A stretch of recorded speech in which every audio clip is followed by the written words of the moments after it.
Later in that year, 18 SAS soldiers were killed in a training accident in Townsville when two Black Hawk helicopters collided during a training mission. 4 good mates were killed. For no real particular reason, I left the Army in October 1996, returned to Melbourne, and was intending on joining the police force. I was only out of the Army for a week when I walked into a flight center and booked a one-way ticket to London via Thailand. I flew down to Tassie and spent my last weekend with my brother Damien, who was studying law at Hobart Uni. And with little fuss a week later, I was sitting in a bar in Bangkok. It was here I met a Brian Chamberlain, an Australian Vietnam veteran that had an engineering company in Bangkok. We got talking, and then he told me that he knew some Army blokes from 3RR that owned a small hotel in Pattaya, a beach resort town 2 hours south. To my surprise, it was Ron Grimes and Greg Asuter, 2 of my old friends from Sydney. The next day, I went to Pattaya and met Ron, who was surprised, but strangely almost expecting me. Later that afternoon, I was drinking in Ron's bar at the Anzac Hotel, when a couple of Americans sitting nearby overheard my conversation about me thinking about going to Burma. They sort of came over, offered to, but me a drink, and they explained how their company was selling. We opened to the Thai Army, and if I could get into Burma and take sort of military-type photos, they would be very interested, and of course, pay me. At this time, it was still very dangerous in Burma. Foreigners were being taken hostage and were worth millions to the rebels. The next day, I returned to Bangkok and went to the Burmese embassy to get a visa. It was near closing time, and they stamped my passport without question. In hindsight, it was a good decision that I left most of my stuff, my old army pack and some equipment in Pattaya. I decided to travel light, a small bag. A few clothes, just the bare essentials. I remember phoning Damien from the Bangkok airport shortly before my flight to Rangoon, just letting him know what I was up to. A few hours later, I touched down in Rangoon. It was about 10 p.m. at night, and the air was stifling with humidity, the air full of locusts. As soon as I got into the taxi, the driver was asking if I wanted to go change my money on the black market and of the local political situation with the Army. The official rate is 5 kyats to $1, but on the black market, 170 to 180. I was not sure who to trust, but still I changed some money. Later that night, after I found a half-decent hotel, I went into the city of Rangoon, found a okay sort of pub, a nightclub, and also met some staff from the Australian embassy. I made some good contacts, and I was invited to a BBQ at the embassy. I had also met a beautiful French Burmese girl that became my sort of guide travel companion. The next few days, I just did the tourist thing, taking as many photos as possible, especially of military-type things. Police, military checkpoints, soldiers, tanks, patrol boats, etc.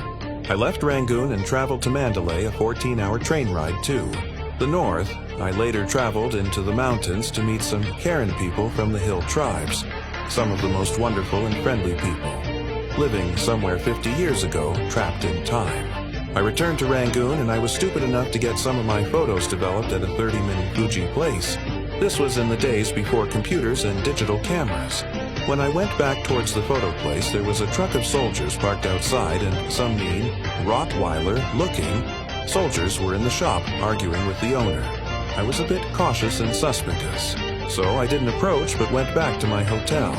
As I approached the hotel, one of the porters ran out to warn me that the soldiers had come and were asking questions about me, about this strange foreigner. Now, paranoia set in. I went to the nearest travel agent to get the next flight out the following morning. I didn't return to my hotel, I just left my few clothes there, nothing really important. I had my passport and small pack with me. I found a small guest house just to sleep, my last night, and even when I tried to contact my beautiful friend, she became too frightened to meet me. The next morning, with my heart in my mouth, I went to the airport. I held my breath until the plane touched down back in Bangkok. I returned briefly to Pattaya before volunteering for 2 weeks in a refugee camp on the Thai Burma. The river into Myanmar looks more like a muddy trickle than a border. People float across on big black inner tubes, selling cigarettes, whiskey, and anything else they can carry.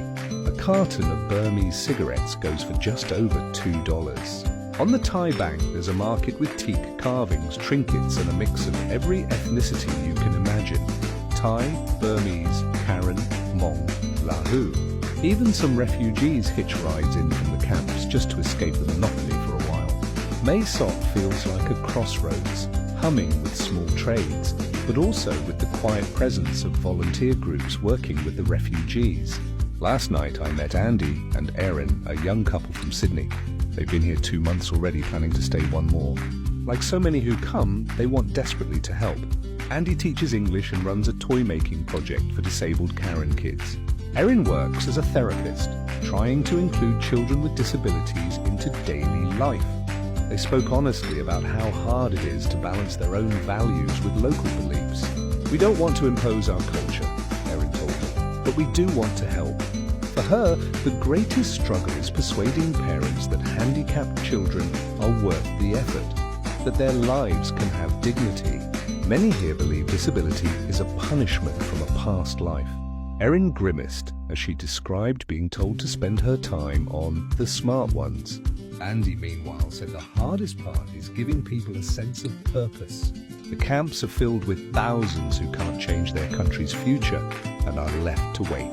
With waiting comes boredom, drugs, and despair. His dream is that the small projects he starts, like toy making, will survive after he and Erin leave. Other volunteers work in medicine. I heard about Dr. Cynthia's clinic, begun back in 1988 for students fleeing Myanmar. Today it treats tens of thousands every year and helps with jobs and education. Blood donations are always needed. Passing travellers often roll up their sleeves. Despite all the hardship, the Karen spirit feels unbroken. Monchu, one of the men I spoke to, said simply, "We are thankful for the Thai soldiers and for the volunteers. We survive because we are together." Later, climbing a small hill above a stream in Mae Ra, I stumbled into a game of keep-away with a plastic ball. The children's laughter echoed over the camp.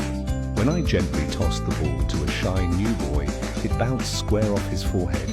Everyone burst into laughter, including him. Soon he was sprinting barefoot in the dust, eyes shining. When I finally left, a little girl who had been holding my hand didn't cry. She just waved, smiling with a radiance that made it impossible not to smile back.